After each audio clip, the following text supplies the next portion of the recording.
Կախարդական թասը, հնդկական հեքիաթների մոտիվներով։ Հնարագետ թռչնորսը։ Մի անգամ թռչնորսը ցորենի արտում մի մեծ ցանց փռեց։ Արևը մայր մտնելուց առաջ դաշտ իջան բազմաթիվ ու բազմատեսակ թռչուններ։ Թռչնորսը ձգեց պարանը և թռչունների ամբողջ երամը ընկավ ցանցի մեջ։ Բայց թռչունները շատ էին, նրանք խմբովին պոկվեցին հողից և ցանցի հետ մեկտեղ վեր բարձրացան։ Թռչունները դանդաղ էին թռչում, որովհետև ստիպված էին ցանցն էլ իրենց հետ քարշ տալ։ Տեսնելով այդ, թռչնորսը սկսեց վազել նրանց հետևից, անընդհատ երկնքին նայելով նա համառորեն սլանում էր թռչունների հետքերով։ Գյուղի միջով վազելիս թռչնորսը հանդիպեց մի անցորդի։ «Ուր ես շտապում այդպես, ախպեր ջան», հարցրեց անցորդը։ «Ես պետք է թռչուններին բռնեմ, նրանք թռցրեցին տարան իմ ցանցը»,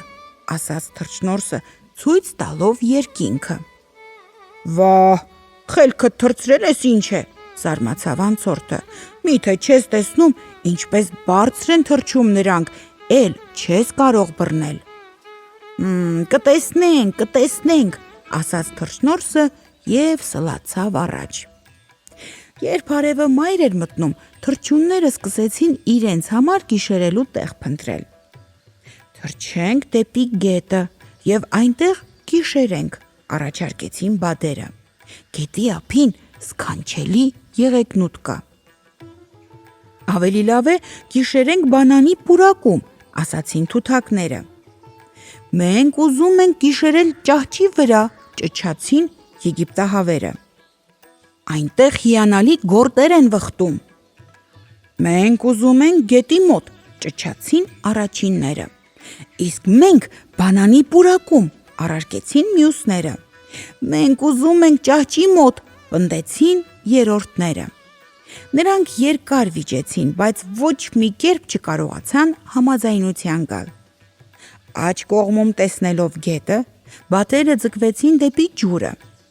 Այդ ժամանակ թութակները ձգվեցին ձախ դեպի բանանի պուրակը։ Եգիպտահավերն էլ քաշեցին ետ դեպի ճահիճը։ Եվ հենց որ թռչունները դադարեցին համերաշխ կերպով մի ուղղությամբ քաշել, ցանցը սկսեց հետզհետե